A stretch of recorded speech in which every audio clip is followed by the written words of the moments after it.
저 싫어. 준호야, 무슨 일 있어? 왜 그래? 할머니, 저리 가 싫어. 준호의 울음소리가 온 집안을 뒤흔들었습니다.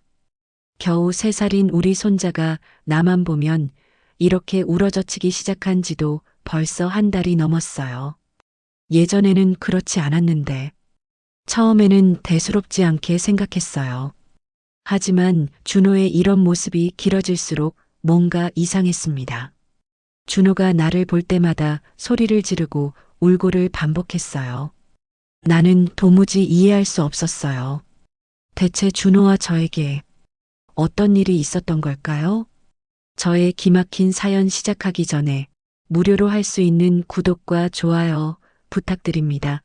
오늘도 100년의 사연을 찾아주신 고마운 분들께 좋은 일만 가득하시길 바랍니다.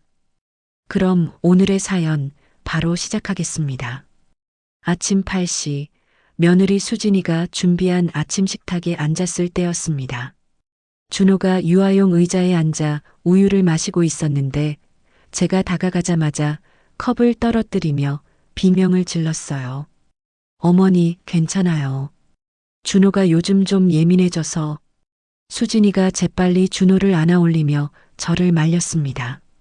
하지만 준호는 제 얼굴을 보더니 더욱 심하게 울었어요. 마치 무서운 괴물을 본 것처럼. 내가 뭘 잘못했단 말인가? 할머니가 이렇게 무서운 존재였나? 거실로 나와 소파에 앉았습니다. 마음이 무겁고 답답했어요. 30년간 초등학교 교사로 일하면서 수많은 아이들과 지냈는데 정작 내 손자는 나를 무서워한다니. 이런 일이 있을 수 있을까요? 엄마, 출근할게요. 아들 민수가 넥타이를 매며 현관으로 향했습니다. 언제나처럼 바쁜 모습이었죠. 요즘 회사에서 중요한 프로젝트를 맡아서 새벽에 나가고 밤늦게 들어오곤 해요. 수고해라. 준호는 좀 어떠니? 아, 그냥. 아이들이 다 그런 시기가 있대요. 육아서에도 나와 있고. 민수는 대충 대답하고는 서둘러 나가버렸습니다. 아들도 할머니와 손자 사이에 무슨 문제가 있는지 모르는 것 같았어요. 점심시간이 되어 부엌에서 설거지를 하고 있는데 수진이가 준호를 데리고 나왔습니다. 아이는 장난감을 들고 거실 바닥에 앉아 놀기 시작했어요. 그 모습이 너무 예뻐서 슬그머니 다가갔습니다. 준호야, 할머니랑 같이 놀까? 순간 준호의 얼굴이 굳어졌습니다. 그리고 제 얼굴을 보더니 장난감을 집어던지며 다시 울기 시작했어요. 싫어. 할머니 저리 가. 어머니, 준호가 낯을 많이 가려서. 조금만 기다려주세요. 수진이가 황급히 달려와 준호를 안았습니다. 하지만 그 표정에는 뭔가 불안한 빛이 스쳐갔어요. 단순히 낯가림이라고 하기에는. 그때였습니다. 준호를 달래려고 수진이가 아이의 팔을 만지는데 소매가 살짝 올라갔어요. 그 순간 제 눈에 들어온 것은 준호의 작은 팔에 난 멍자국이었습니다. 동그란 모양의 멍이 선명하게 나 있었어요. 가슴이 철렁했습니다. 저도 모르게 준호의 팔을 자세히 보려고 했는데 수진이가 재빨리 아이의 소매를 내려버렸어요. 수진아, 준호 팔의 멍이. 아, 그거요? 어제 놀다가 넘어져서 그래요. 아이들이 워낙 활발하니까. 수진이의 대답은 너무 빨랐습니다. 마치 미리 준비해둔 답변 같았어요. 그리고 준호를 안고 재빨리 방으로 들어가 버렸죠. 혼자 남은 거실에서 나는 멍하니 앉아 있었습니다. 정말 그냥 넘어져서 생긴 멍일까? 하지만 그 모양이. 저녁 시간 민수가 퇴근하고 나서 온 가족이 함께 식사를 했습니다. 평소라면 시끌벅적했을 식탁이 오늘은 유난히 조용했어요. 준호는 저 반대편에 앉아서 고개를 숙이고 밥을 먹고 있었고 가끔 제 쪽을 힐끗 보다가도 이내 시선을 피했습니다. 준호야, 할머니가 맛있는 거 해줄까? 조심스럽게 말을 걸어봤습니다. 하지만 준호는 고개를 더 세게 저으며 수진이 품으로 파고들었어요. 엄마, 준호가 요즘 왜 이래? 할머니를 너무 무서워하는 것 같은데. 민수도 이상하다는 듯 물었습니다. 그냥 아이들이 성장하면서 겪는 과정이에요. 금세 나아질 거예요. 수진이는 또다시 같은 대답을 했습니다. 하지만 그 표정에는 뭔가 숨기고 싶어 하는 기색이 역력했어요. 그날 밤 잠자리에 누워서도 계속 생각했습니다. 준호의 그 멍자국, 수진이의 불안한 표정, 그리고 아이가 나만 보면 보이는 그 공포에 질린 눈빛. 혹시 내가 뭔가 잘못한 건 아닐까? 기억나지 않는 일이 있는 건 아닐까? 요즘 들어 깜빡깜빡하는 일이 많아졌거든요. 가스 불 끄는 것을 잊거나 열쇠를 어디에 뒀는지 기억이 안 나거나 나이가 들어서 그런가 보다 했는데 혹시 더 심각한 문제는 아닐까요? 새벽 3시 화장실에 다녀오다가 거실을 지나는데 작은 소리가 들렸습니다. 준호 방에서 나는 소리였어요. 살며시 문틈으로 들여다봤더니 수진이가 잠든 준호의 팔을 조심스럽게 살펴보고 있었습니다. 연고를 발라주고 있는 것 같았어요. 왜 한밤중에 몰래 연고를? 정말 그냥 넘어져서 생긴 상처라면 낮에 당당히 치료해주면 되는 건데. 그 순간 준호가 잠꼬대를 했습니다. 할머니, 아파, 무서워. 심장이 쿵 내려앉았습니다. 내가 준호를 아프게 했다는 건가? 언제? 어떻게? 하지만 아무리 기억을 더듬어 봐도 준호를 다치게 한 기억은 없었습니다.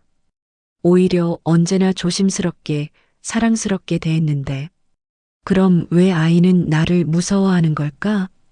다음 날 아침, 또다시 똑같은 일이 반복됐습니다.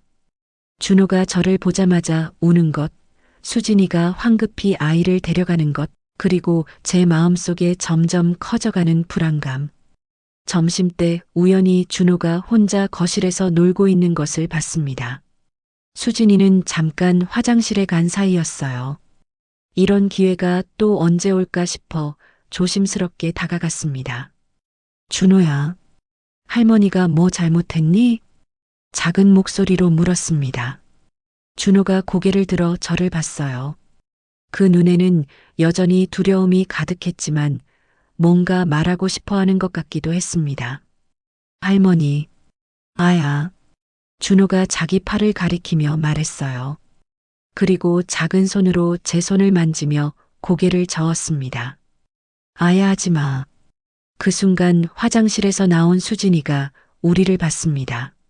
얼굴이 창백해지더니 재빨리 달려와 준호를 안아 올렸어요. 준호야, 할머니랑 뭐 얘기했어? 아무것도. 그냥. 수진이는 저를 힐끗 보더니 준호를 데리고 방으로 들어가 버렸습니다. 남겨진 저는 거실 한가운데서 멍하니 서 있을 수밖에 없었어요. 준호의 그 말. 할머니 아야 하지 마. 내가 정말 준호를 아프게 한 건가? 하지만 도무지 기억이 나지 않는다는 게 더 무서웠습니다. 그날 저녁 온 가족이 잠든 후에도 나는 잠들 수 없었습니다. 천장을 바라보며 계속 생각했어요. 정말 내가 준호를 아프게 했을까? 언제? 어떻게? 아무리 기억을 더듬어 봐도 떠오르지 않았습니다. 하지만 준호의 그 두려운 눈빛, 팔의 멍자국, 그리고 할머니 아야라고 했던 그 작은 목소리가 계속 귓가에 맴돌았어요. 새벽 4시 부엌으로 나와 찬물을 한 잔 마셨습니다. 손이 떨려서 컵을 제대로 잡기도 힘들었어요. 혹시 내가 모르는 사이에, 혹시 기억을 못하는 순간에 생각만으로도 끔찍했습니다. 31년간 아이들을 가르치며 단 한 번도 아이에게 손을 댄 적이 없는 내가 정작 내 손자를 아프게 했다니. 거실 창문으로 새벽 바람이 스며들었습니다. 차가운 바람이 뜨거운 내 이마를 스쳤어요. 그때 또다시 준호의 잠꼬대가 들렸습니다. 할머니, 무서워. 아파. 발걸음도 없이 준호 방 앞으로 갔습니다. 문틈으로 살며시 들여다보니 아이가 자면서도 울상을 짓고 있었어요. 작은 눈썹이 찡그려져 있었고 입술이 파르르 떨리고 있었습니다. 마치 악몽을 꾸는 것처럼. 나 때문에 악몽을 꾸는 건가? 할머니가 무서워서 가슴이 찢어지는 것 같았습니다. 손자에게 사랑받고 싶었는데, 손자에게 따뜻한 할머니가 되고 싶었는데, 정작 나는 아이에게 상처를 주는 할머니가 되어버린 건가요? 수진이도 뒤척이며 잠든 준호를 살펴봤습니다. 손으로 아이의 이마를 쓸어내리는 모습이 너무나 애틋해 보였어요. 그러다가 문득 제 시선과 마주쳤습니다. 수진이의 눈에는 뭔가 복잡한 감정이 담겨 있었어요. 미안함인지 두려움인지 아니면 경계심인지. 나는 조용히 그 자리를 떠났습니다. 다시 침실로 돌아와 침대에 앉았어요.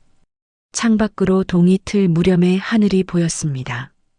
어둠이 걷히고 새로운 하루가 시작되려 하고 있었죠. 오늘도 준호는 나를 보고 울 것입니다. 오늘도 수진이는 불안한 표정으로 아이를 내게서 멀리할 것이고, 오늘도 나는 혼자서 이 답답한 마음을 견뎌야 할 것입니다. 하지만 이대로 끝날 수는 없었어요. 내가 정말 준호를 아프게 했다면 그 이유를 알아야 했습니다.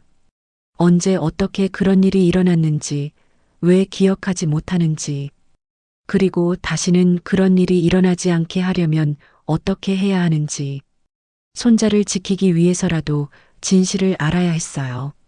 침대 맞은편 화장대 거울에 비친 내 모습을 봤습니다. 하룻밤 사이에 늙어버린 것 같은 얼굴이었어요. 눈가에는 깊은 주름이 패여 있었고 입술은 바싹 말라 있었습니다. 이 얼굴이 준호에게는 무서운 얼굴로 보이는 건가? 거울 속 내 모습이 낯설었습니다. 정말 낯설고 무서워 보였어요. 그 순간 소름이 돋았습니다. 혹시 나도 모르는 사이에 내가 변해버린 건 아닐까? 혹시 내 안에 내가 모르는 또 다른 내가 있는 건 아닐까? 새벽 6시 부엌에서 들려오는 소리가 났습니다. 수진이가 일어나서 준호의 아침 준비를 하는 소리였어요. 나도 일어나 세수를 하고 거실로 나갔습니다. 오늘도 어제와 똑같은 하루가 시작될 것입니다. 하지만 한 가지는 달랐어요. 나는 이제 알고 있었습니다. 뭔가 끔찍한 진실이 숨어 있다는 것을, 그리고 그 진실을 반드시 밝혀내야 한다는 것을. 아무리 무서운 진실이라도 말이에요. 왜냐하면 준호를 지키기 위해서니까. 엄마 안 주무셨어요? 준비를 마친 수진이가 거실로 나오며 물었습니다. 제 얼굴을 보더니 깜짝 놀라는 표정이었어요. 괜찮아. 좀 일찍 일어났을 뿐이야. 하지만 수진이의 눈빛이 달라졌습니다. 뭔가 불안해하는, 경계하는 그런 눈빛이었어요. 그때 준호가 방에서 나왔습니다. 평소처럼 엄마 품에 안기려다가 제 모습을 봤어요. 으악, 할머니, 무서워. 어제보다 더 심한 반응이었습니다. 준호가 수진이 뒤로 숨으며 온몸을 떨었어요. 마치 정말 무서운 괴물을 본 것처럼. 그 순간 나는 확신했습니다. 상황이 점점 더 심각해지고 있다는 것을, 그리고 더 이상 지켜보고만 있을 수 없다는 것을. 일주일이 지났습니다. 상황은 나아지기는커녕 더욱 심각해져만 갔어요. 준호의 반응이 날이 갈수록 격해졌습니다. 이제는 제가 같은 방에만 있어도 울음을 터뜨렸어요. 심지어 제 목소리만 들어도 기겁을 하며 수진이 치마폭으로 달려가 숨었습니다. 할머니 오지 마. 무서워. 아야 해. 준호가 자꾸 중얼거리는 말이었습니다. 아야 해라는 건 아프게 한다는 뜻일까요? 정말 내가 준호를 아프게 한 적이 있다는 건가요? 그날 아침 평소처럼 아침 식사를 준비하고 있는데 수진이가 부엌으로 왔습니다. 표정이 심상치 않았어요. 어머니, 죄송한데. 준호가 너무 예민해져서 당분간 어머니께서는 준호와 좀 거리를 두셨으면 해요. 거리를 두라니? 같은 방에 계시는 것도 준호가 너무 힘들어해서요. 수진이의 말에 가슴이 철렁 내려앉았습니다. 내가 내 집에서 내 손자를 피해 다녀야 한다는 건가요? 수진아, 나도 준호가 왜 이러는지 모르겠어. 정말 내가 뭘 잘못했는지 어머니도 모르세요? 순간 수진이의 눈빛이 날카로워졌습니다. 뭔가 의미심장한 표정이었어요. 마치 저에게 무슨 말을 하고 싶어 하는 것 같았지만 이내 고개를 저었습니다. 아니에요. 그냥 아이들이 다 그래요. 금세 나아질 거예요. 하지만 수진이의 태도는 예전과 확연히 달라져 있었습니다. 저와 눈을 마주치는 것도 피했고 대화도 최소한으로만 했어요. 마치 저를 경계하는 것처럼. 점심시간 수진이는 준호를 데리고 아예 밖으로 나가버렸습니다. 어디 가니? 놀이터예요. 준호가 답답해해서요. 거짓말이었습니다. 준호는 평소에 집에서 노는 걸 더 좋아했거든요. 분명 나 때문에 나가는 거였어요. 혼자 남은 집이 이렇게 넓고 쓸쓸할 줄 몰랐습니다. 거실 소파에 앉아 준호의 장난감들을 바라봤어요.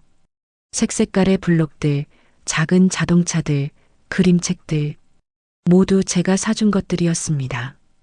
예전에는 준호가 이 장난감들을 가지고 제게 와서 함께 놀자고 했는데, 할머니, 이거 봐. 할머니, 같이 해. 하면서 반짝이는 눈으로 저를 바라보던 그 모습들이 꿈만 같았어요. 언제부터였을까? 언제부터 우리 사이에 이런 벽이 생긴 걸까? 저녁 7시 민수가 퇴근했습니다. 평소보다 일찍 온 편이었어요. 엄마, 준호는? 수진이랑 놀이터에 갔어. 이 시간에? 민수도 이상하다는 듯 물었습니다. 하지만 저는 아무 말도 할 수 없었어요. 며느리가 나 때문에 아이를 데리고 피해 다닌다고 어떻게 말할 수 있겠어요? 잠시 후 수진이가 준호를 데리고 돌아왔습니다. 준호는 놀이터에서 뛰어놀았는지 볼이 발갛게 달아올라 있었어요. 그런데 거실로 들어오자마자 제 모습을 보고는 또다시 울음을 터뜨렸습니다. 으악, 할머니, 무서워. 아야 해. 준호야, 괜찮아. 할머니는 아무것도 안 해. 수진이가 재빨리 준호를 안아 올렸지만 아이는 제 쪽을 바라보며 계속 울었어요. 그런데 이번에는 뭔가 다른 말도 했습니다. 할머니 화났어. 할머니 나빠. 화났다고? 내가 언제 준호한테 화를 냈다는 거지? 민수가 당황한 표정으로 저와 수진이를 번갈아 봤습니다. 대체 무슨 일이야? 준호가 왜 이래? 그냥 아이가 좀 예민한 시기인 것 같아요. 수진이는 똑같은 대답을 했지만 이번에는 민수도 납득하지 못하는 표정이었어요. 엄마, 준호한테 뭔가 하신 거 없어요? 뭘 했겠니? 그냥 평소처럼. 하지만 말끝이 흐려졌습니다. 정말 평소처럼 했을까? 혹시 내가 기억하지 못하는 순간에 뭔가 다른 일을 했던 건 아닐까? 그날 밤 준호를 재우고 나온 수진이와 민수가 거실에서 작은 목소리로 이야기하고 있었습니다. 방문을 살짝 열고 들어봤어요. 여보, 솔직히 말해봐. 어머니가 준호한테 뭐 하신 거 아니야? 나도 잘 모르겠어요. 하지만 뭐? 가끔 이상한 때가 있어요. 어머니가 준호를 바라보는 눈빛이 뭔가 다를 때가 있어요. 어떻게 다른데? 멍하다고 해야 하나? 마치 준호를 모르는 사람 보는 것처럼. 그럴 때 준호가 더 무서워해요. 가슴이 쿵 내려앉았습니다. 내가 준호를 모르는 사람처럼 본다고? 혹시 어머니가 치매나 그런 건 아닐까? 설마요. 아직 젊으신데. 요즘 건망증도 심해지신 것 같고, 어제도 가스 불 켜놓고 깜빡하셨잖아. 치매라는 말에 온몸이 얼어붙었습니다. 설마 그런 건 아니겠지? 하지만 곰곰 생각해보니 최근 들어 이상한 일들이 많았어요. 열쇠를 어디 뒀는지 기억이 안 나거나 방금 전에 한 말을 또 하거나 가끔은 하던 일을 멈추고 멍하니 있을 때도 있었고, 일단 좀 더 지켜보자. 그리고 준호를 보호하는 게 우선이야. 네. 어머니께는 뭐라고 할까요? 아무 말하지 마. 괜히 상처받으실 수도 있고, 더 이상 들을 수 없었습니다. 방으로 들어와 침대에 주저앉았어요. 아들과 며느리가 나를 의심하고 있었습니다. 치매일지도 모른다고, 준호에게 해를 끼칠 수도 있다고. 가장 충격적인 건 그 의심이 전혀 터무니없다고 느껴지지 않는다는 것이었어요. 정말로 내가 기억하지 못하는 순간에 준호를 아프게 한 건 아닐까? 정말로 내 안에 내가 모르는 또 다른 내가 있는 건 아닐까? 새벽 2시 갑자기 준호의 울음소리가 들렸습니다. 아마 악몽을 꾸는 것 같았어요. 수진이가 달래는 소리도 들렸지만 준호는 계속 울었습니다. 할머니, 무서워. 할머니 화나. 잠꼬대 속에서도 저를 무서워하는 준호. 나는 베개에 얼굴을 묻고 흐느꼈습니다. 소리내어 울면 안 되니까 목을 조이며 참았어요. 내가 이 집에서 가장 위험한 존재가 되어버린 건가? 사랑하는 손자에게 상처를 주는 할머니가 되어버린 건가? 그렇다면 나는 어떻게 해야 하는 걸까? 다음 날 아침 거울을 보며 생각했습니다. 더 이상 이대로 둘 수는 없다. 뭔가 조치를 취해야 한다. 준호를 위해서, 우리 가족을 위해서. 하지만 무엇부터 해야 할지 막막했습니다. 그때 현관문이 열리는 소리가 들렸어요. 민수가 출근하는 소리였습니다. 오늘도 또 어떤 일이 일어날까? 오늘도 준호가 나를 보고 울어댈까? 오늘도 수진이가 나를 피해 다닐까? 무서웠습니다. 하루하루가 무서웠어요. 그로부터 3일 동안 나는 사실상 준호와 완전히 격리된 채로 지냈습니다. 수진이는 아침 일찍부터 준호를 데리고 나가서 저녁 늦게 돌아왔어요. 문화센터 수업, 놀이터, 키즈카페. 갈 곳이 이렇게 많은지 몰랐습니다. 모두 저를 피하기 위한 핑계였지만 말이에요. 집안이 이렇게 조용할 수가 없었습니다. 평소 같았으면 준호의 웃음소리, 장난감 소리, 수진이와 나누는 대화 소리로 가득했을 텐데, 이제는 벽시계 소리만 유난히 크게 들렸어요. 혼자 있는 시간이 많아지면서 나는 자연스럽게 준호와 함께했던 기억들을 되짚어보기 시작했습니다. 언제부터 준호가 나를 무서워하기 시작했을까? 거실 소파에 앉아 차를 마시며 천천히 생각해 봤어요. 한 달 전만 해도 준호는 저와 잘 놀았습니다. 그림책을 읽어달라고 했고, 블록놀이도 함께 했고, 간식도 같이 먹었었죠. 그런데 언제부터인가? 그래, 3주 전쯤부터였나? 그때 무슨 일이 있었을까? 아무리 기억을 더듬어 봐도 특별한 일은 생각나지 않았어요. 평범한 일상이었는데, 잠깐, 갑자기 이상한 점을 발견했습니다. 3주 전 그 시기의 기억이 묘하게 흐릿했어요. 준호와 무엇을 했는지, 어떤 대화를 나눴는지, 어떻게 하루를 보냈는지, 다른 때에 비해 유난히 기억이 나지 않았습니다. 왜지? 더 집중해서 기억해 보려 했습니다. 3주 전 화요일 오후, 수진이가 장을 보러 나간 사이 준호와 둘이 있었어요. 그때 뭘 했더라?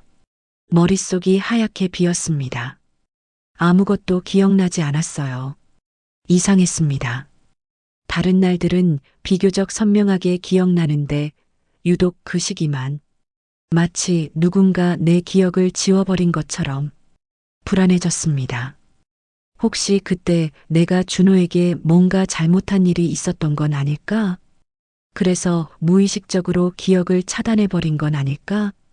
그날 오후 수진이와 준호가 외출한 사이 나는 준호 방에 들어가 봤습니다. 아이의 작은 침대, 장난감들, 옷장. 모든 것이 그대로였지만 뭔가 달라 보였어요. 마치 내가 더 이상 이 방에 들어올 수 없는 사람이 된 것처럼. 서랍장 위에 놓인 준호의 사진들을 봤습니다. 돌잔치 때 사진, 첫걸음마를 뗄 때 사진, 그리고 최근에 찍은 사진들. 그런데 이상했어요. 최근 사진들에서 준호의 표정이 조금씩 달라져 있었습니다. 예전처럼 밝게 웃는 모습이 줄어들고 어딘지 움츠러든 것 같은. 그때 옷장에서 빨래를 꺼내던 수진이의 목소리가 기억났어요. 준호야, 팔 들어봐. 옷 갈아입자. 그때 준호가 뭐라고 했더라? 아야, 아파. 팔을 들 때 아프다고 했었나? 혼자 중얼거리던 나는 갑자기 섬뜩한 생각이 들었습니다. 혹시 준호의 몸에 상처가 더 있는 건 아닐까? 그날 밤 온 가족이 잠든 후에 조용히 일어났습니다. 준호 방으로 가서 문틈으로 살며시 들여다봤어요. 준호가 자고 있었습니다. 수진이도 옆에서 곤히 잠들어 있었고요. 달빛이 창문으로 스며들어 준호의 얼굴을 비추고 있었어요. 평화로운 잠자는 모습.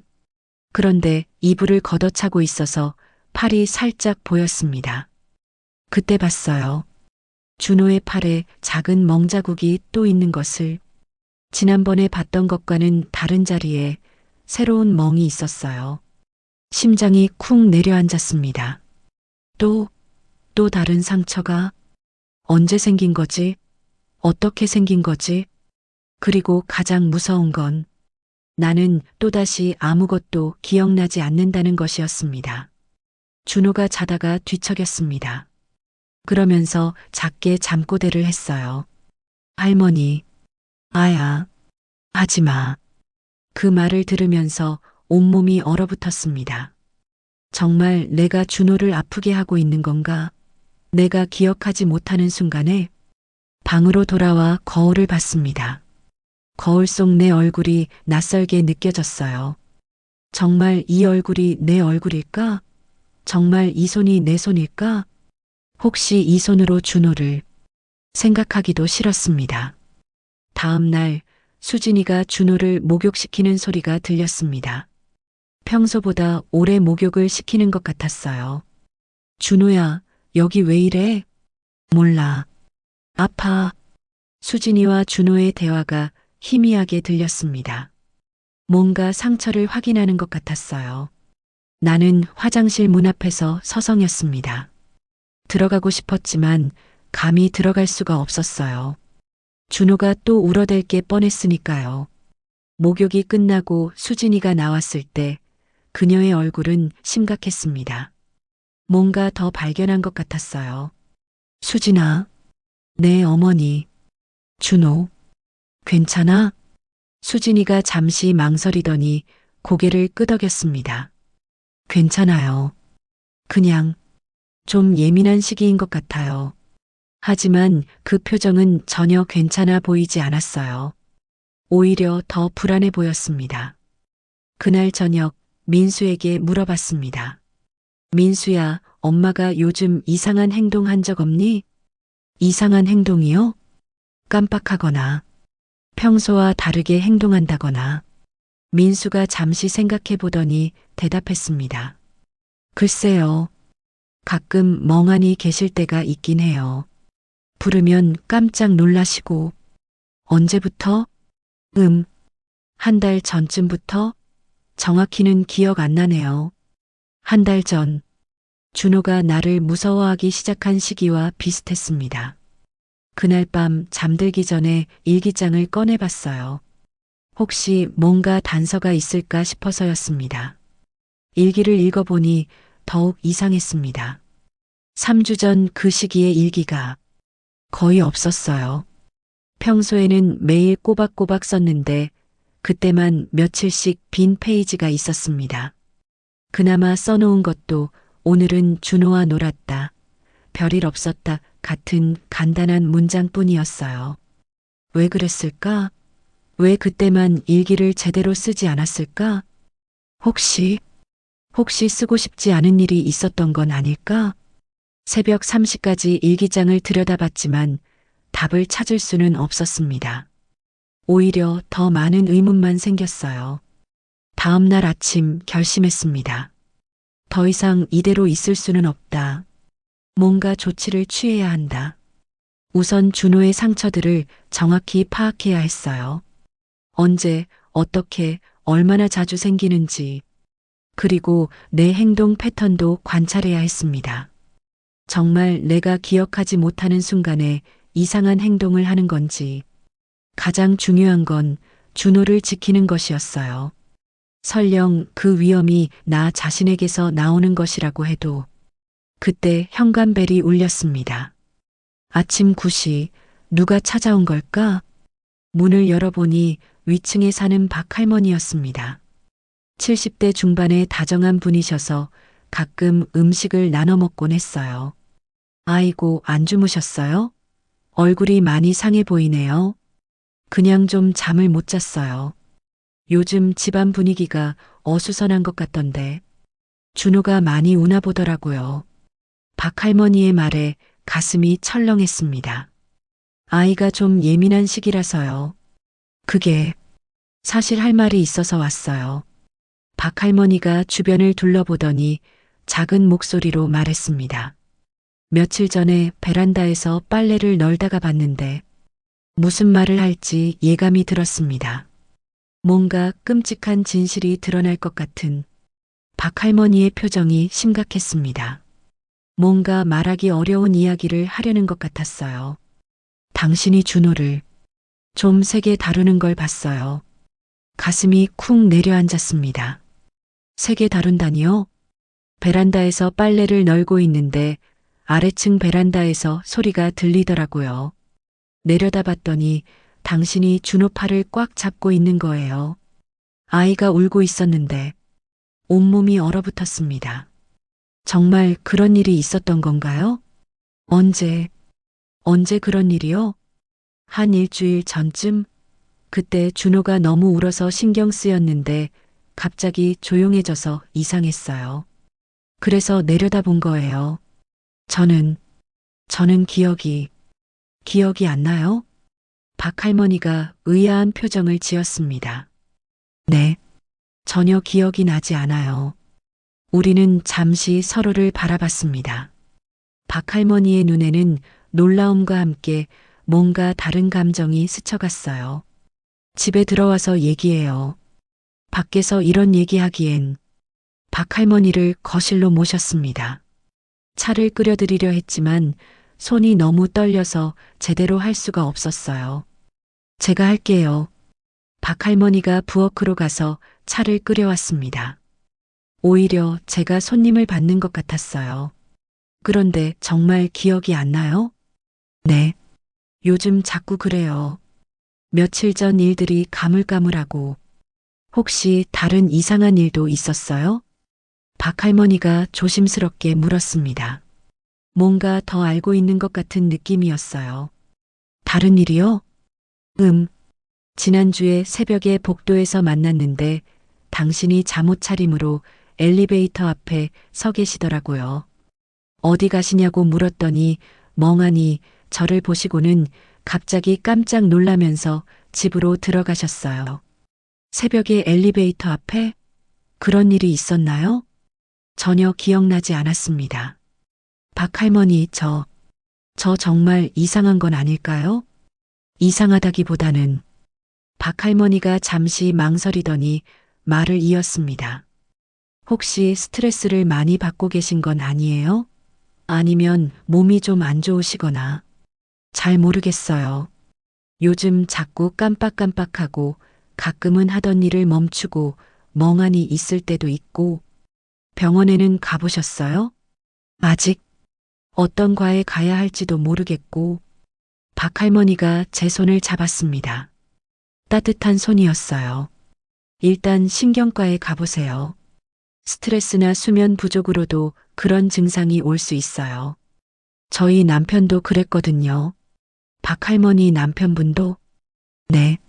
정년 퇴직하고 나서 갑자기 깜빡하는 일이 많아지고 가끔은 하던 말을 잊어버리기도 하고 처음에는 치매인 줄 알고 얼마나 놀랐는지 몰라요. 그런데 어떻게 되셨어요? 다행히 스트레스성이었어요. 환경 변화 때문에 생긴 일시적인 증상이었죠. 약물 치료하고 상담받으니까 많이 좋아졌어요. 박 할머니의 말에 조금 안도가 되었습니다. 혹시 저도 그런 건 아닐까요? 하지만 그동안 준호는 어떻게 해야 할까요? 제가 또 모르는 사이에 아이를 아프게 할까봐. 그게 문제네요. 박 할머니도 고민스러운 표정을 지었습니다. 수진 씨는 뭐라고 해요? 며느리는 아무 말 안 해요. 그냥 아이가 예민한 시기라고만 하고. 이상하네요. 정말 할머니가 아이를 다치게 했다면 가만히 있을 리가 없을 텐데. 박 할머니의 말이 맞았습니다. 수진이의 행동이 좀 이상했어요. 정말 제가 준호를 아프게 했다면 더 적극적으로 나섰을 텐데. 혹시 다른 이유가 있는 건 아닐까요? 다른 이유요? 예를 들어 준호가 다른 곳에서 다쳤는데 할머니 탓으로 돌리려는 거라든지. 설마요. 수진이가 그럴 리 없어요. 하지만 마음 한구석에서는 그럴 수도 있겠다는 생각이 들었어요. 요즘 수진이의 행동이 워낙 이상했으니까요. 박 할머니, 제가 지금 뭘 해야 할까요? 일단 병원부터 가보세요. 그리고 제가 도와드릴게요. 도와주신다니요? 당신 혼자서는 힘들 것 같아요. 제가 옆에서 지켜봐 드릴게요. 혹시 또 이상한 행동을 하시면 바로 말씀드리고. 박 할머니의 제안에 눈물이 날 뻔했습니다. 이 답답하고 무서운 상황에서 함께 해줄 사람이 있다는 게 얼마나 고마운지. 정말 괜찮으실까요? 물론이에요. 우리 이웃끼리 서로 도와야죠. 그리고 준호도 지켜야 하고. 감사합니다. 정말 감사해요. 그때 현관문이 열리는 소리가 들렸습니다. 수진이가 준호를 데리고 돌아온 것 같았어요. 수진 씨한테는 뭐라고 할까요? 일단 아무 말 하지 마요. 더 지켜본 다음에. 할머니 집에 누가 와 있어요? 수진이가 거실로 들어오며 물었습니다. 준호는 여전히 수진이 뒤에 숨어서 저를 무서워하고 있었어요. 위층 박 할머니가 잠깐 오셨어. 안녕하세요, 수진 씨. 박 할머니가 인사했습니다. 준호 많이 컸네요. 그런데 요즘 좀 예민한가 봐요? 아, 네. 좀 그래요. 수진이의 대답이 어딘지 어색했습니다. 아이들이 다 그런 시기가 있어요. 저희 손자도 그랬는데 금세 나아지더라고요. 박 할머니가 자연스럽게 대화를 이어갔습니다. 하지만 준호는 계속 저를 무서워했어요. 할머니 무서워. 준호가 작게 중얼거렸습니다. 괜찮아, 준호야. 할머니는 아무것도 안 해. 수진이가 준호를 안아올리며 달랬습니다. 그런데 준호가 왜 할머니를 무서워하는 거예요? 박 할머니가 직접적으로 물었습니다. 그냥 낯을 가려서요. 낯가림치고는 좀 심한 것 같은데. 수진이의 표정이 굳어졌습니다. 별거 아니에요. 곧 나아질 거예요. 혹시 준호가 어디서 다친 적 있어요? 할머니를 무서워하는 다른 이유가 있는 건 아니고요. 박 할머니가 계속 추궁하자 수진이가 불편해했습니다. 아니에요. 정말 별일 없어요. 하지만 그 순간 박 할머니와 제 눈이 마주쳤어요. 박 할머니도 수진이의 반응이 이상하다고 생각하는 것 같았습니다. 그럼 저는 이만 가볼게요. 시간 내서 차 한 잔 함께 할 수 있어서 좋았어요. 박 할머니가 일어났습니다. 그리고 제게 작은 쪽지를 건넸어요. 내일 오후 2시 우리 집으로 오세요. 라고 적혀 있었습니다. 박 할머니를 배웅하고 돌아왔을 때 수진이가 준호를 방에 재워놓고 나왔습니다. 어머니, 박할머니가 뭐라고 하셨어요? 그냥 안부 인사하고 갔어. 혹시 준호 얘기도 하셨나요? 수진이의 목소리에 긴장감이 돌았습니다. 왜? 무슨 문제라도 있어? 아니에요. 그냥 이웃분들이 신경 쓰실까 봐서요. 수진이는 더 이상 말하지 않고 부엌으로 갔습니다. 그날 밤 박할머니의 말들을 곱씹어 봤습니다.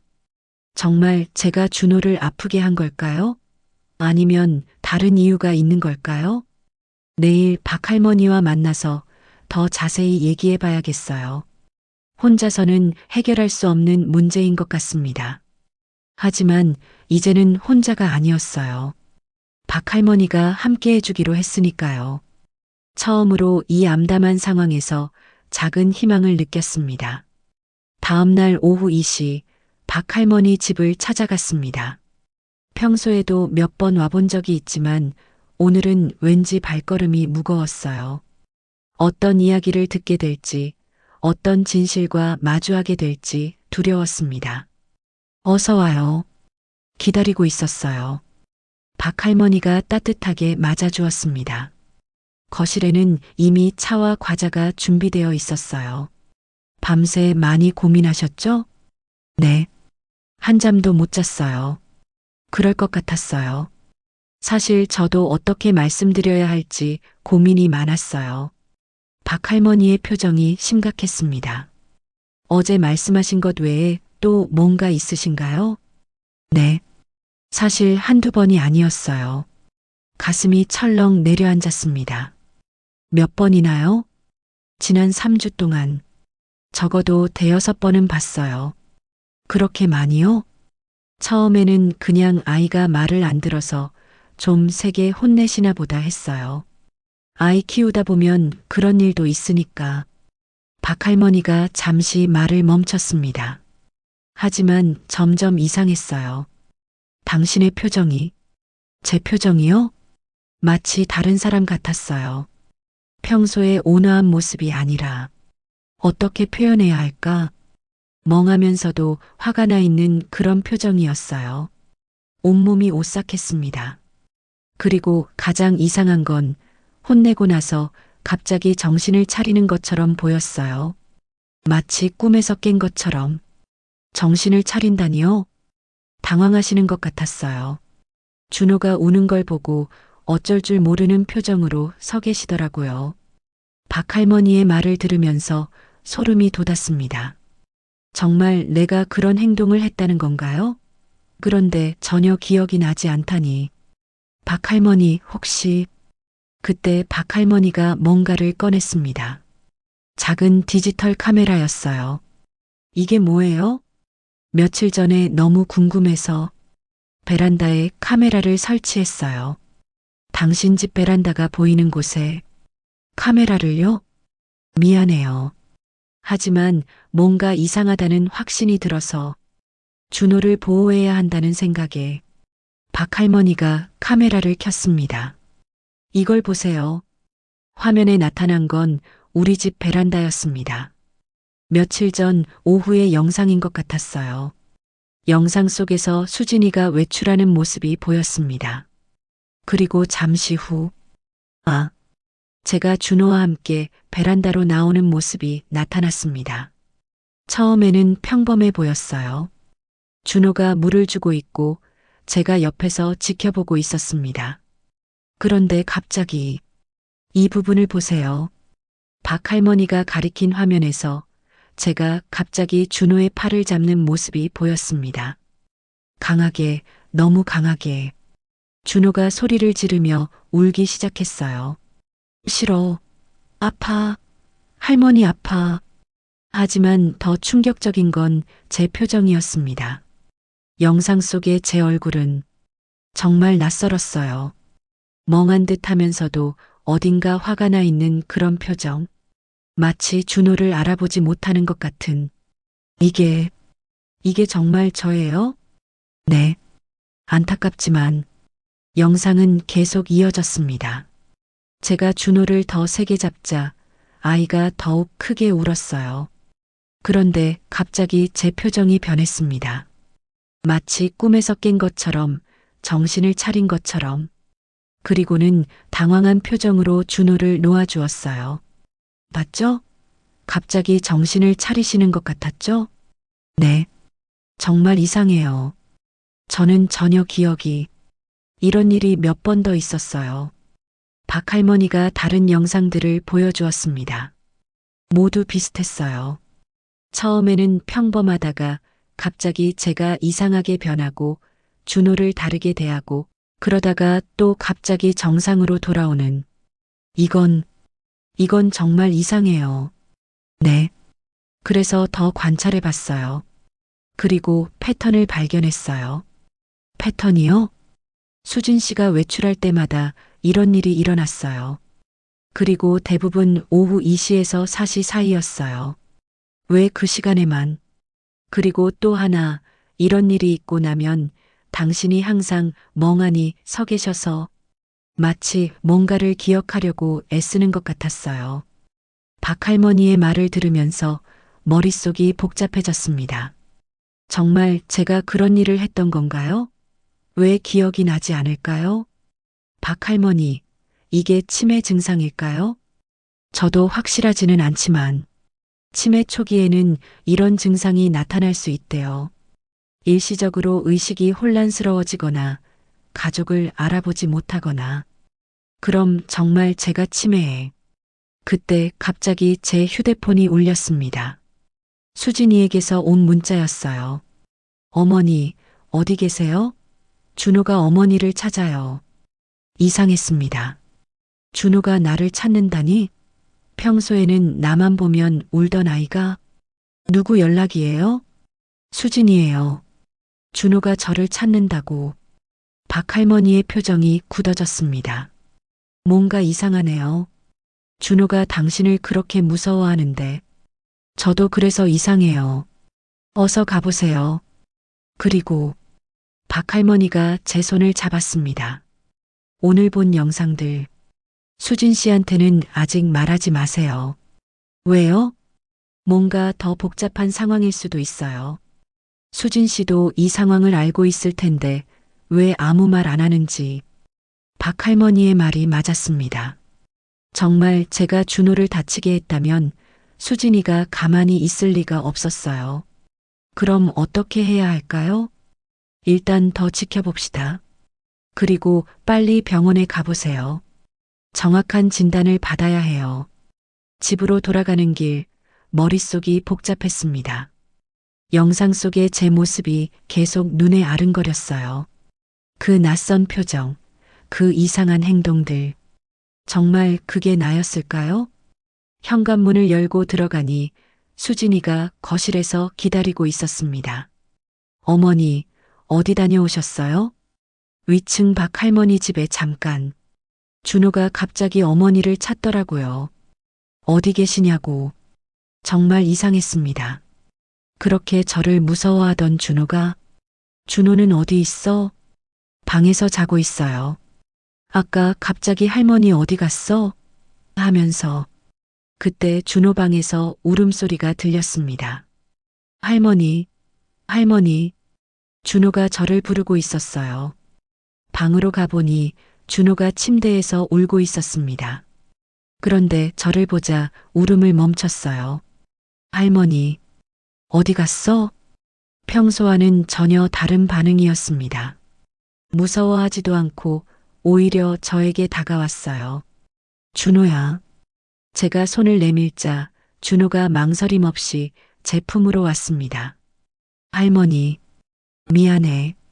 뭐가 미안하다는 거야? 할머니 아프게 해서.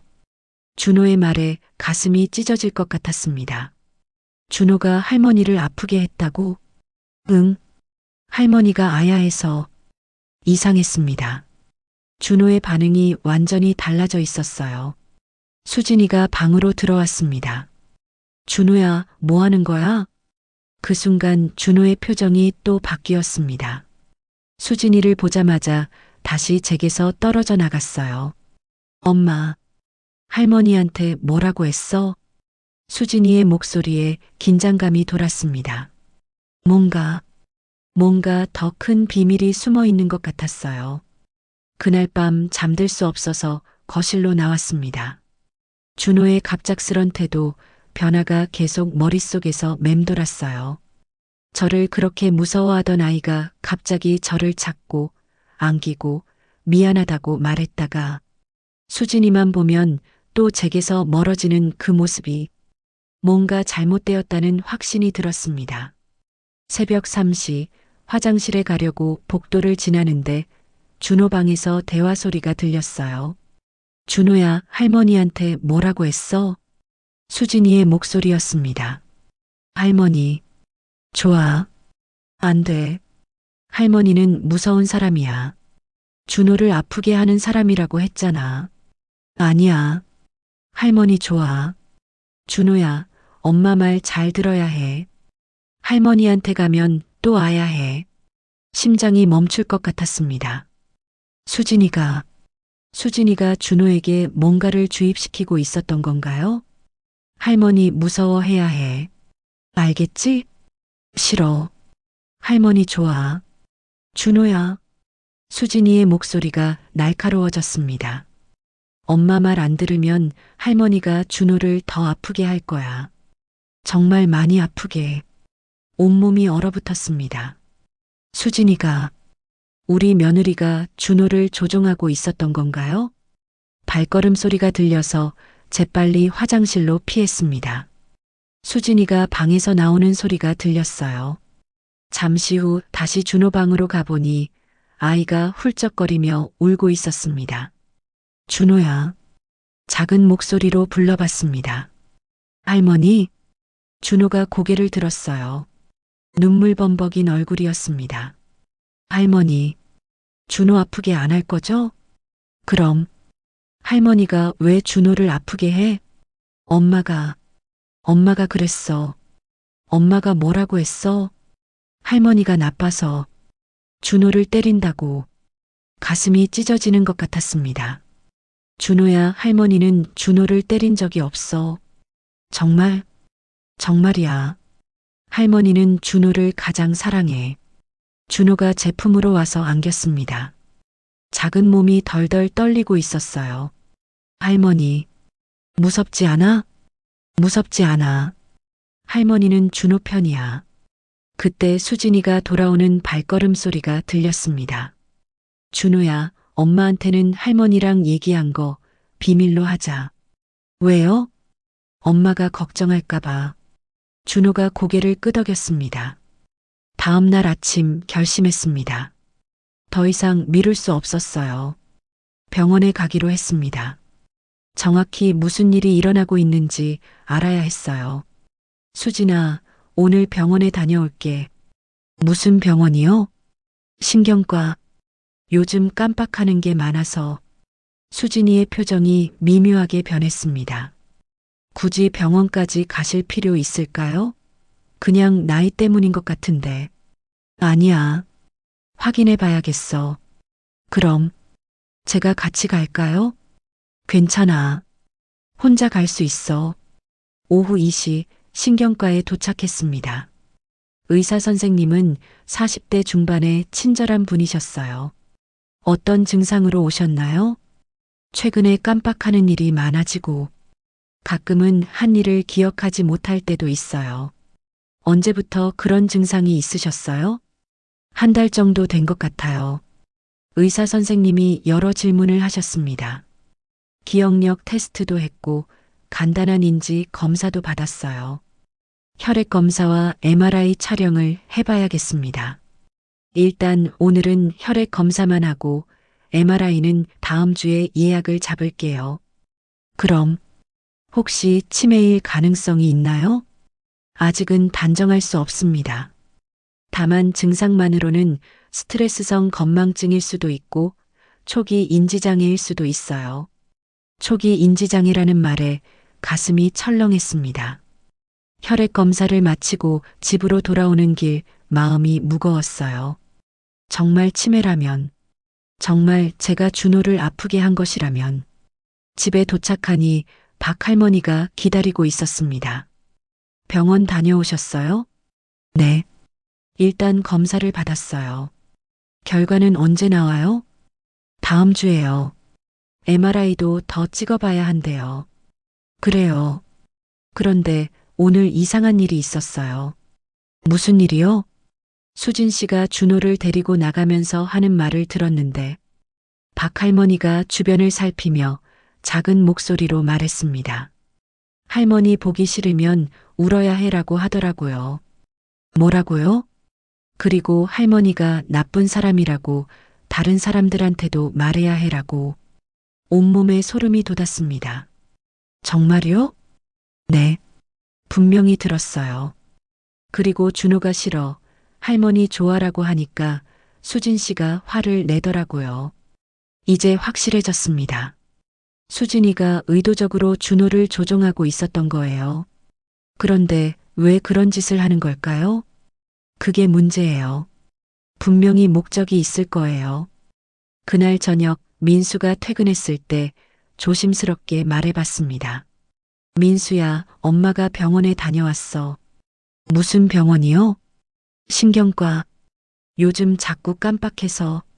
민수의 표정이 굳어졌습니다. 결과는 어떻게 나왔어요? 아직 정확한 건 모르겠지만 치매 검사를 해봐야 한대. 치매요? 수진이가 갑자기 끼어들었습니다. 어머니, 정말 치매세요? 아직 확실하지 않아. 그럼 준호한테 위험한 거 아니에요? 수진이의 말에 민수도 당황했습니다. 엄마, 정말 치매면 어떻게 해야 해요? 민수야. 아니, 준호 안전이 우선이잖아요. 만약 엄마가 정신을 못 차리시는 상황에서 준호를 다치게 한다면 나는 준호를 다치게 한 적이 없어. 하지만 준호가 그렇게 무서워하는데 그때 수진이가 말했습니다. 어머니, 죄송하지만 당분간 요양원에 계시는 게 어떨까요? 요양원이라고?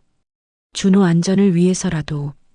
그리고 어머니도 전문적인 치료를 받으시는 게 좋을 것 같아요. 수진아, 그게 무슨 말이야? 어머니, 저도 힘들어요. 매일 준호가 울고 상처투성이가 되고 이런 상황에서 어떻게 살아요? 상처투성이라고? 준호가 상처투성이라니 그게 무슨 말이야? 수진이가 준호를 데려왔습니다. 그리고 아이의 옷을 걷어 올렸어요. 보세요. 이 멍들, 이 상처들 모두 어머니가 하신 거예요. 준호의 몸에는 정말 여러 군데 멍이 있었습니다. 팔, 다리, 등에까지. 이건 언제? 어머니가 기억 못 하시잖아요. 그게 바로 증거예요. 민수가 충격받은 표정으로 저를 봤습니다.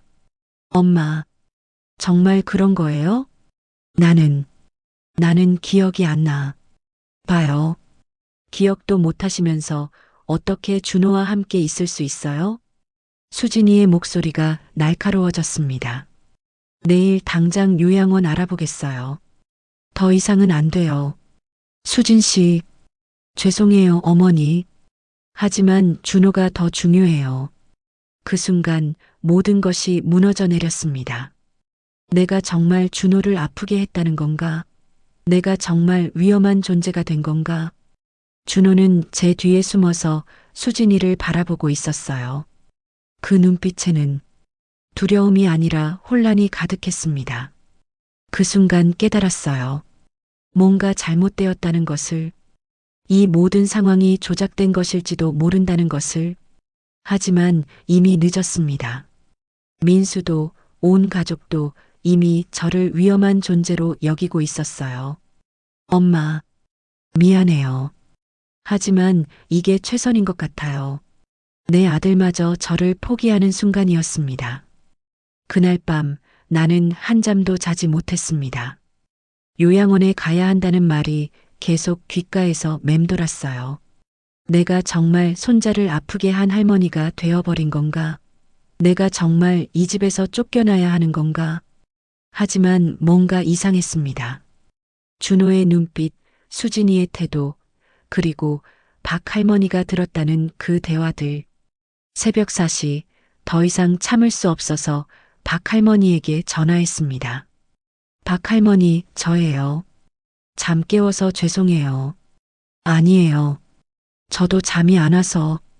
어떻게 됐어요? 요양원에 가야 한대요. 내일 당장. 그럴 수는 없어요.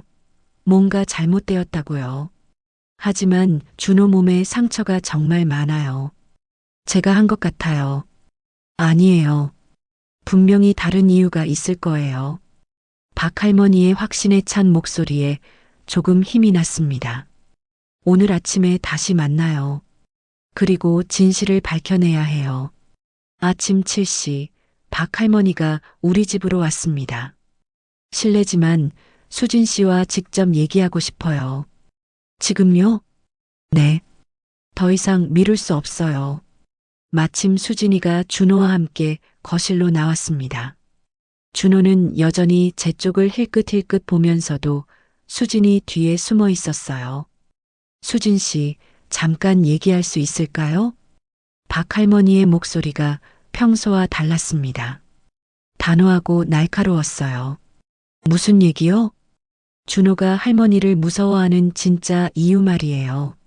수진이의 얼굴이 굳어졌습니다. 무슨 뜻인지 모르겠어요. 며칠 전부터 들었어요. 수진 씨가 준호한테 하는 말들을. 뭘 들었다는 거예요? 박 할머니가 핸드폰을 꺼냈습니다. 이걸 들어보세요. 핸드폰에서 수진이의 목소리가 흘러나왔습니다. 할머니는 무서운 사람이야. 준호를 아프게 하는 사람이라고 했잖아. 아니야. 할머니 좋아. 준호야. 엄마 말 안 들으면 할머니가 준호를 더 아프게 할 거야.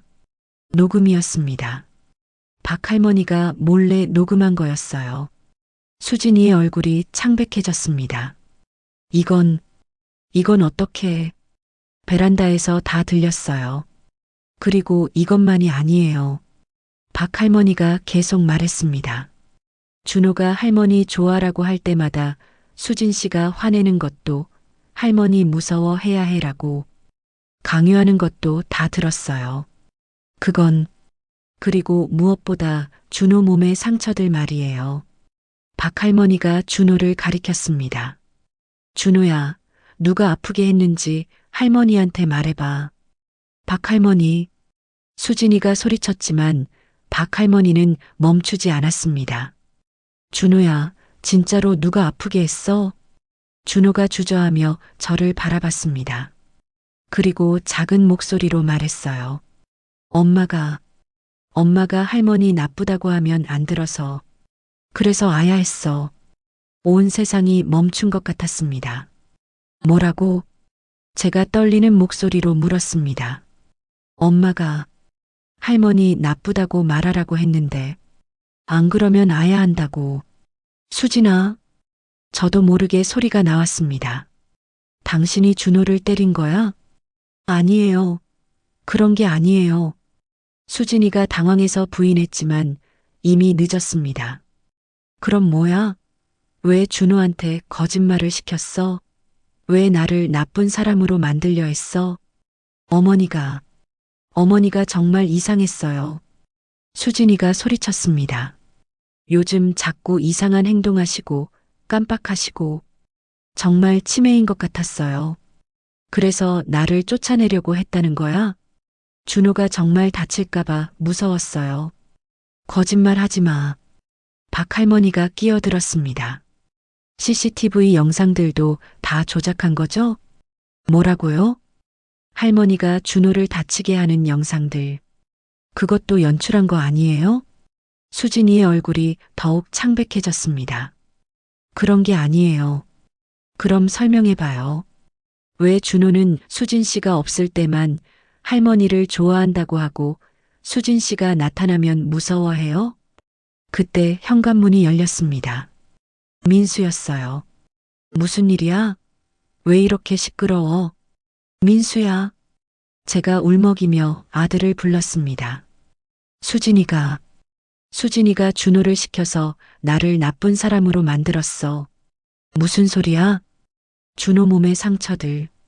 모두 수진이가 낸 거야. 내가 아프게 했다고 거짓말하게 시킨 거고. 민수가 당황한 표정으로 수진이를 봤습니다. 정말이야? 여보, 나는. 수진이가 말을 못하고 있을 때 준호가 갑자기 울음을 터뜨렸습니다. 엄마가 준호 아프게 했어. 할머니 나쁘다고 안 하면 때린다고 했어. 준호야. 수진이가 아이에게 다가가려 했지만 준호는 제게로 뛰어왔습니다. 할머니, 준호 지켜줘. 제 품에 안긴 준호가 덜덜 떨고 있었습니다. 할머니, 준호는 할머니 좋아해. 무섭지 않아. 그 순간 가슴이 터질 것 같았습니다. 준호야. 할머니도 준호가 가장 소중해. 민수가 충격받은 표정으로 수진이를 바라봤습니다.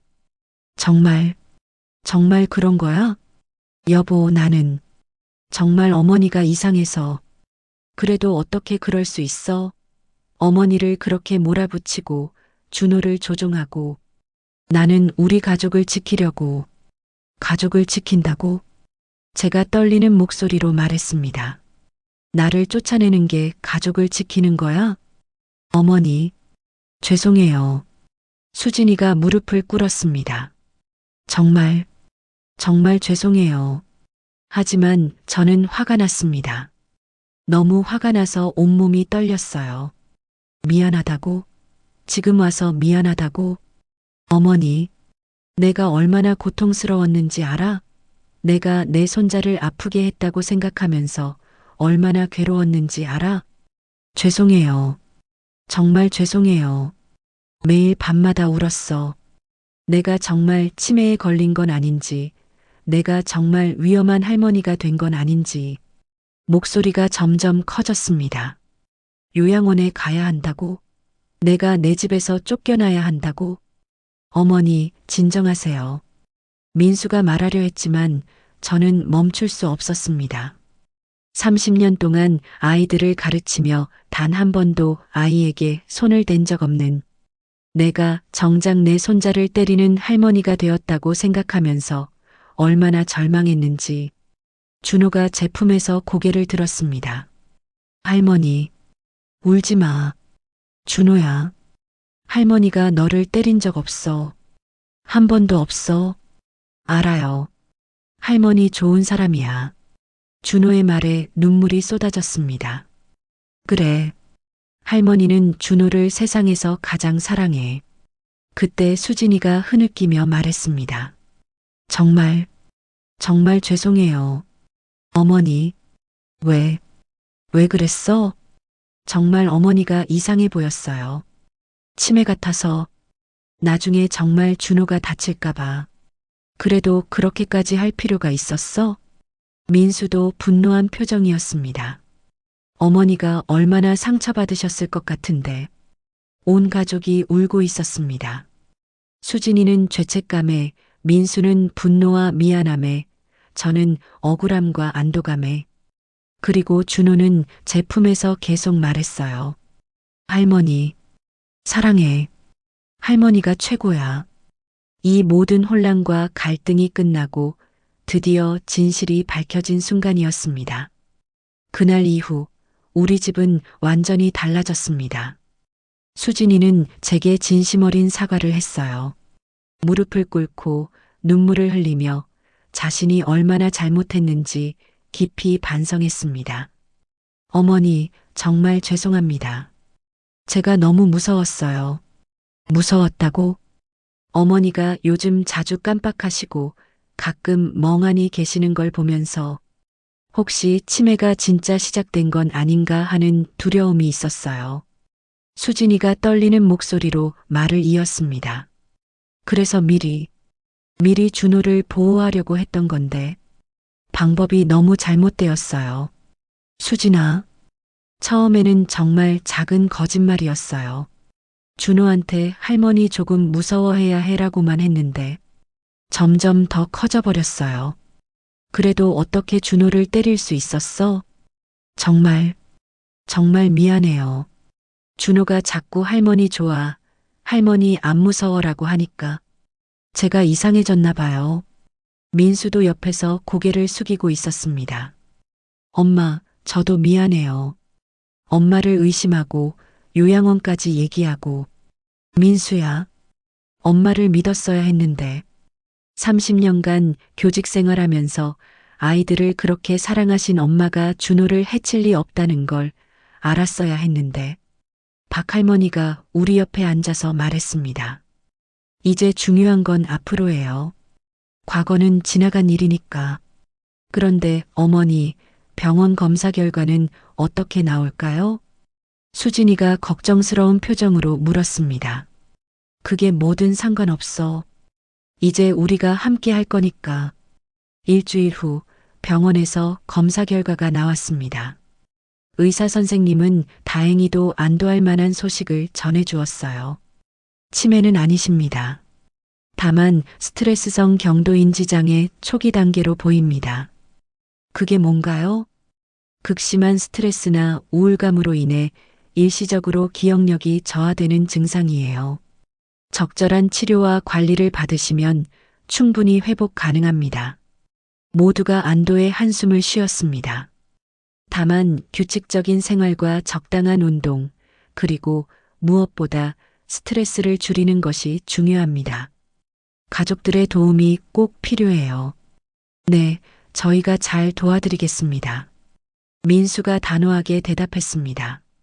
집으로 돌아온 후 온 가족이 거실에 모여 앉았습니다. 어머니, 이제부터는 정말 달라질 거예요. 수진이가 제 손을 잡으며 말했습니다. 어떻게 달라진다는 거야? 먼저 제가 어머니께 모든 걸 숨기지 않을게요. 준호 육아도 집안일도 걱정거리도 모든 걸 함께 나눌게요. 수진아. 그리고 준호와 어머니가 더 많은 시간을 보낼 수 있게 도와드릴게요. 제가 너무 과보호했던 것 같아요. 준호가 제 무릎 위로 올라왔습니다. 할머니, 이제 매일 같이 놀 수 있어요? 그럼. 준호가 원하는 건 뭐든 함께 하자. 진짜요? 그럼 블록 놀이도 하고 그림책도 읽고 공원에도 가고 다 하자. 할머니가 다 해줄게. 준호가 환하게 웃었습니다. 오랜만에 보는 진짜 웃음이었어요. 할머니 사랑해요. 할머니도 준호가 세상에서 제일 사랑해. 민수도 옆에서 말했습니다. 엄마, 저도 회사 일 조금 줄이려고 해요. 더 많은 시간을 가족과 보내고 싶어요. 민수야, 괜찮겠어? 네. 이번 일로 깨달았어요. 가족이 가장 소중하다는 걸. 박할머니가 미소를 지으며 말했습니다. 이제야 진짜 가족 같네요. 그날부터 우리 집은 정말 달라졌습니다. 아침마다 준호가 제 방으로 뛰어와서 할머니, 일어나요. 라고 깨웠어요. 더 이상 저를 무서워하지 않았습니다. 수진이는 준호와 저를 자주 함께 놀게 해주었고, 때로는 세 명이 함께 요리도 하고 산책도 다녔습니다. 어머니, 이거 어떻게 만드는 거예요? 이건 말이야, 준호 아빠 어릴 때 제일 좋아하던 건데. 이제는 자연스럽게 대화를 나누며 서로의 생각을 공유했어요. 민수도 약속대로 일찍 퇴근해서 저녁 식사를 함께하는 날이 많아졌습니다. 엄마, 오늘 준호랑 뭐 하셨어요? 그림 그리기 했어요. 준호가 할머니 그림을 그려줬는데 정말 예쁘게 그리더라고. 진짜요? 준호야, 할머니 그림 보여줘. 응. 할머니가 웃고 있는 그림이야. 준호의 그림 속 할머니는 정말 환하게 웃고 있었습니다. 한 달 후, 저는 병원에서 권한 치료 프로그램에 참여하기 시작했습니다. 주 2회인지 훈련과 상담을 받았어요. 처음에는 부담스러웠지만 점차 도움이 되는 것을 느꼈습니다. 오늘은 가족과 함께하는 즐거운 활동에 대해 얘기해 볼까요? 요즘 손자와 요리를 자주 해요. 쿠키도 만들고 간단한 반찬도 만들고 좋은 활동이네요. 손자분 반응은 어때요? 너무 좋아해요.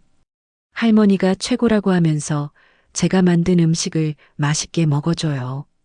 상담사 선생님이 미소 지었습니다. 가족과의 긍정적인 상호작용이 인지 기능 향상에 큰 도움이 됩니다. 계속 이런 활동들을 늘려가세요. 어느 날 저녁 준호가 갑자기 저에게 물었습니다. 할머니, 예전에 왜 준호를 무서워했어요? 준호를 무서워한 게 아니라 할머니가 준호를 아프게 할까봐 무서웠던 거야. 지금도 무서워요? 이제는 안 무서워. 준호와 할머니는 서로를 사랑하니까. 그럼 영원히 함께 있을 수 있어요? 잠시 망설였습니다. 할머니도 나이가 들고 언젠가는. 하지만 준호의 순수한 눈빛을 보며 대답했어요. 준호야, 할머니는 언제까지나 준호를 사랑할 거야. 설령 할머니가 늙어서 기억을 잃게 되더라도 준호를 사랑하는 마음만은 절대 잊지 않을 거야.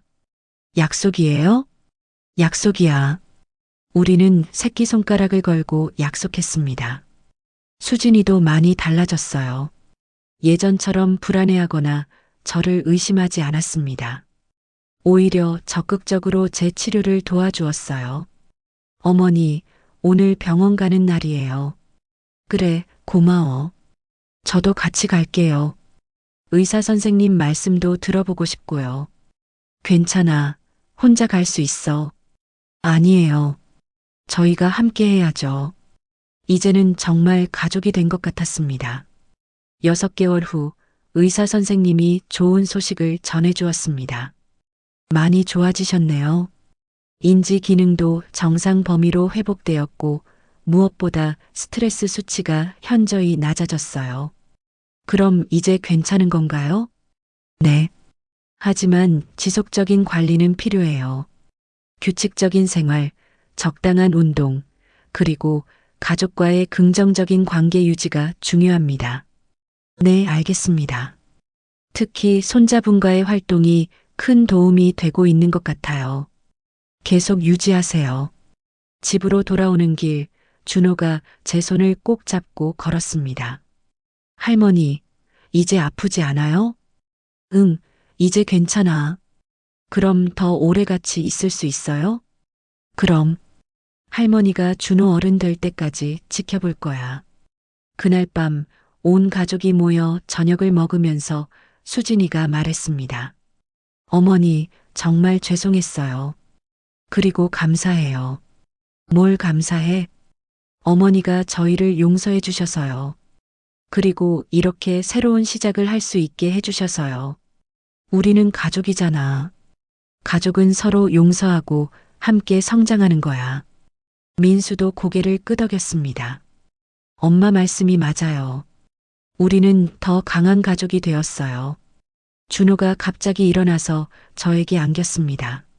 할머니, 내가 할머니 지켜줄게. 준호가? 응. 할머니가 아프면 준호가 약 가져다 줄 거야. 그리고 맛있는 것도 해드릴 거야. 모두가 웃었습니다. 따뜻하고 행복한 웃음이었어요. 창밖으로는 봄이 오고 있었습니다. 새로운 시작을 알리는 따뜻한 봄이. 우리 가족도 이제 새로운 봄을 맞이하고 있었습니다. 서로를 이해하고 보듬고 함께 성장해 나가는 진짜 가족이 되어가고 있었어요. 그리고 저는 알았습니다. 나이가 들고 기억력이 떨어질지라도 가족의 사랑만큼은 절대 잊혀지지 않는다는 것을. 준호와 함께하는 이 소중한 시간들이 우리 모두에게는 가장 값진 보물이 될 것이라는 것을. 여러분, 오늘의 이야기 어떠셨습니까? 이런 따뜻하고 감동적인 이야기가 좋으시다면 구독과 좋아요 부탁드립니다. 앞으로도 여러분 마음을 울리고 웃게 하는 이야기를 정성껏 전해드리겠습니다. 지금까지 이야기 들어주셔서 감사합니다. 매일매일 건강하고 행복한 날들 되시기를. 감사합니다.